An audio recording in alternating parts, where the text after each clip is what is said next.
Coach, how do you feel about the work you guys got done during this last bye week? Good, a lot of back to fundamentals, pursuit angles, tackling, getting off blocks, everything that really we had kind of got away from with TCU's menu and Texas State's menu. We had really kind of stole some individual time to get more team reps just because of the looks that we were going to see, and probably hurt us a little bit in some scenarios. So guys went back to work, got back to fundamentals, got back to individual periods, and had a good week.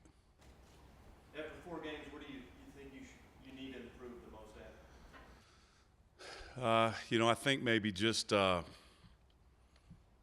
just across the board at every spot, just maybe knowing the entire package and tightening things up across the board at the first level, second level, third level, just honing in on all the little things that we need to focus in on to really not play good defense, but to play great defense.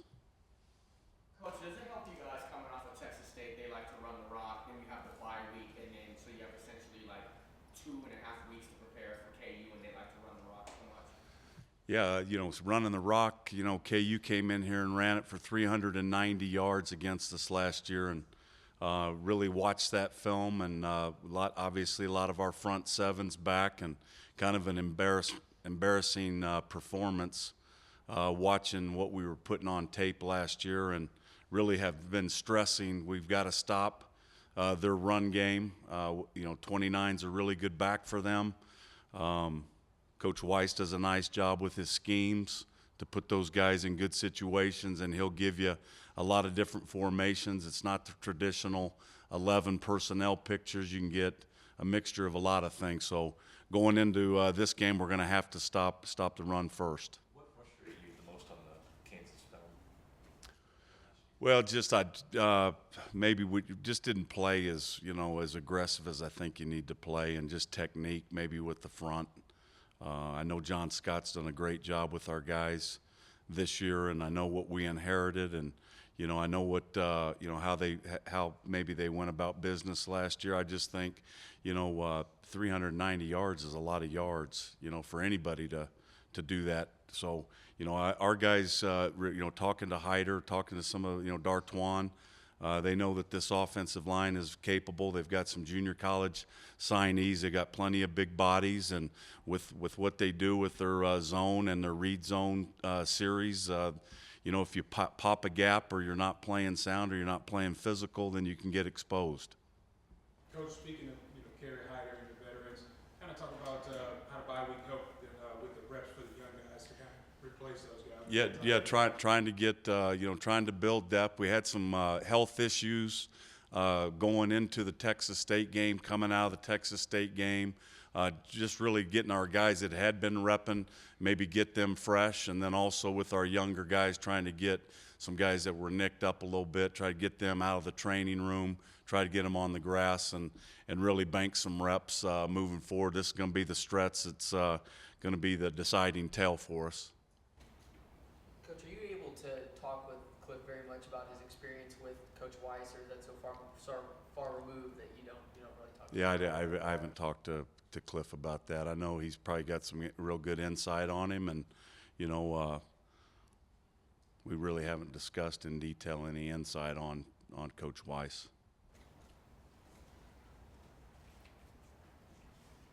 Coach, you got to be excited with going back to Texas State game. You got big hits coming from the receiving group like Jason Morrow against Texas State. Kind of talk about how does that ramp up the defense a little bit, getting a chance to see stuff like that. I think just us having some success in different situations. Going back to the Texas State game with the sudden change situations that we were in, when the ball was turned over and we had to go to defend 11 yards, just really from a coaching staff, not really even having to say anything. Our guys were so juiced up to go back on the field to defend just 11 yards. I think our confidence is gaining, and they looked forward to those challenges, and I was proud that we responded well. Do you have any numerical goals for your defense, like keep them under 200 yards rushing? Like that? Yeah, we have goals that we talk about every week. Really our goal for the rushing is 3.3 yards or less if you come out of a ball game. So I think we're at 3.4 overall for the season, so we're not quite overall there. We've had some good games with it, and then we've had some games where, you know, if you removed the quarterback scramble out of the equation at TCU, that could have been a really nice night for us. But overall, I think the guys are overlapping mistakes by playing physical and violent and playing hard. As a coach, is there anything special for you about going up against Charlie Weiss's offense? And, you know, he's one of the most respected coordinators. Yeah, I mean, I just think every week is a challenge for our guys, and we got to play on edge. We got to stay on edge here. I've got to stay on edge. Our kids have got to stay on edge, and we got to go conduct business and play like we're capable of playing. And we got to play up a couple notches. You know, going back to the TCU game, and even at times against Texas State. You know, when we're playing fast and violent and physical with emotion, that's when we're the best, and we've got to find a way as a coaching staff and as our defensive group to have our motors going at 11 o'clock on Saturday. Through these first 4 games, do you think you've done a good job on rotating your defensive linemen throughout the game? Yeah, I think John Scott's done a great job keeping those guys fresh. I mean, that's the big deal for us. I think if we can stay fresh, we have enough bodies, even if it's a down-the-line guy, if he gets in for just a couple, 3 reps, goes full speed for those reps, and then get our starters back in the rotation. I know Kerry and Dartwan, all of them, when they're fresh, they're at their best, and you know, that's like everything. And I think coming out of the TCU game at linebacker, I didn't do a good job with Will Smith and Sam McGuavin. We kind of ran out of gas a little bit there late, and our corners in the TCU game played every rep. So we're trying to get that sprinkled in a little bit more, where you might be able to see different bodies on the field at all levels for us to keep us fresh. Coach, this Kansas team jumped on Tech 2 years ago, 20-0. Is that something you stress to the players, maybe create some energy early that you might not get from the crowd or the atmosphere there? Yeah, I mean, we talk all the time. It's about us. It's not really about KU. It's not about Texas State or TCU. And our guys know what we're capable of doing, and we got to find that formula within our defensive coaching staff and our defensive unit to make sure that at 11 o'clock kickoff on Saturday that we're juiced up, ready to play. How do you feel about the work your guys got in during this last bye week? Well, I thought it was good. I thought the guys came out, and it's an opportunity as us as a staff to kind of evaluate where we're at, what we're good at, what we're not good at, and try to attack that and improve some areas, really technique-wise and fundamentally. And so it was a chance for us to scale it back and to really coach the techniques and fundamentals of our positions and to our unit as a whole. And so I thought it was pretty good. You always battle the motivation level and keeping guys going, when you don't have an opponent. But, I thought it was pretty good work. Guys moved around well. There was discussion before the week that the reps were going to be adjusted at quarterback. Was that a situation where Mayfield had to go back in and win it again, or he just able to improve because he wasn't maybe as dinged up? Yeah, I think it's just because he wasn't as dinged up, so he was able to go out there and he had a good week of practice. Speaking of reps, Coach, talk about the young guys and their ability to get reps this week as well. Did they get a chance to do that? Yeah, you try to during a bye week, you try to keep your veterans that are proven and that have played a lot. You try to keep them sharp with reps and then invest a lot of reps in the younger guys. So we were able to do that, and the way we practice, guys get a lot of reps naturally. So it's good to see it. It's big for their development because in this offense, it's about repetitions and doing it over and over and over again. So we were able to do that some this week, and the guys did a good job. Can you talk about the defensive backs for Kansas, Dexter, Donald, and Dexter? Yeah, those guys are some good players. I know one of the other corners, Ja'Cory Shepard, was a receiver in high school. We recruited him from Mesquite Horn, teammate of Jakeem Grant. Those guys are long. They're athletic. They're all the way around defensively. They're a group of guys that I know they play really hard, and so their defensive backs are guys that we're going to have to be really good with our technique. We're going to have to play really hard to have a chance. Coach, during the bye week, does it give you guys a chance with us jumping back into Big 12 play? Does it give you a chance to kind of install more stuff and maybe the kids can kind of soak it up more now with jumping into Big 12 play Well, it gives the kids a chance just to rep our base offense again, and then if there are new wrinkles to it, we can get a few extra reps in it. But really, the emphasis was getting better at what we do, and some Kansas. You know, we focused on Kansas some, and installing that game plan, so they would be more comfortable with that game plan come this week. Did you see any signs that the running game can improve during this stretch of Big 12? Yeah, I did. I've watched it a few times, you know, our inside zone, and we're not that far off. We're really not. You know, our O-line's getting better at it. I think it's just everybody getting on the same page with the backs and the O-line. And so we're really close. And I think the biggest thing is for us just to stay patient with it and understand that throughout the course of a game, you know, we're going to have some plays that maybe are no gainers or one or two gainers, but it's hard to tackle Kenny Williams for 4 quarters and DeAndre Williams. And so we've just got to be patient with it. And I think that we're close, and hopefully we can get it going this week. But we're gonna keep trying. Kansas forced 2 fumbles late in the losing Tech game in the red zone. What is your plan for the red zone offense? Well, the most important thing in the red zone is just to get completions, get positive yardage, you know, because the field is obviously it's scaled down, and so you want to try to get completions, positive plays, take care of the football. And one thing that we really emphasize and talk to our kids about is that, you know, field goals in this league, it's hard to win with. We want to score touchdowns, and to do that, we've got to execute. We've got to play smart football, not have any penalties that set us back, and then taking care of the football. And I think that they've done a good job of attacking the football. Kansas has defensively, and it's something that, you know, we're conscious of, and so protecting the football and staying ahead of the chains. Coach, speaking of red zone and run game, having Bo Carpenter back, what does that do to add to the offensive line? Yeah, it's good having Bo back. He has a lot of experience. He's played in a lot of different places, played a lot of football against a lot of good people. So I think it's hard to replace experience. It's hard to put a value on it, and that's what he brings. And hopefully, you know, he can. You know, the thing about the O-line is when you know, there are a group of guys that are really tight, and you want to keep the same group out there as much as you can. We've had some you know, some parts come and go for various reasons, but I think with Bo back, hopefully it'll bring some stability back, experience, and you know, we want Bo to get out there and play pretty tough for us. Coach, with these last 2 Kansas games coming at 11 a.m., this team struggling with them a little bit. Is there something challenging about an 11 a.m. kickoff that, you know, maybe you've seen, you know, the past couple years in those matchups?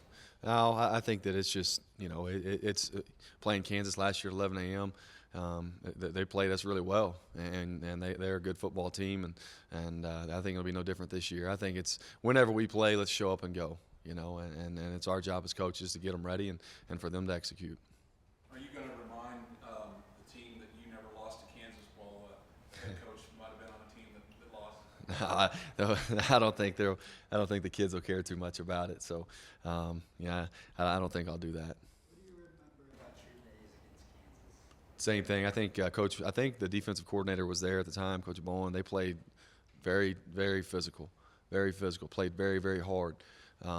And so it's a tough place to play. Their students sit right behind our bench. They do a good job of staying on us. And so we're going to have our hands full. I mean, it's a fun place. It's anytime you get to go play again and play in the Big 12 on the road, it's a challenge, and we'll hopefully be up to it. What was the key in the 04 game, Bill's turnaround? We hit a big play to Trey Haverty. That was really what got us going, is the touchdown before half. We've got some momentum, and then defensively the guys played really well. And then, you know, there at the end, we had the third and, I guess, 4 or 5, and we knew we were going to go for it on 4, so we ran a play. We ran the ball, and they were as surprised as anybody because it went untouched for about 60 yards. So just you know, this offense, sometimes you struggle. It takes one play to get it going. I know that was 9 years ago. Do you remember what caused y'all to make that call that Torian broke that long touchdown? Just knowing that we were going to go for it on 4th down, where we were at in the middle of the field. I think we're probably on the minus 40 to 45 into the game. So we knew we had 2 downs, and maybe we could catch them expecting the pass.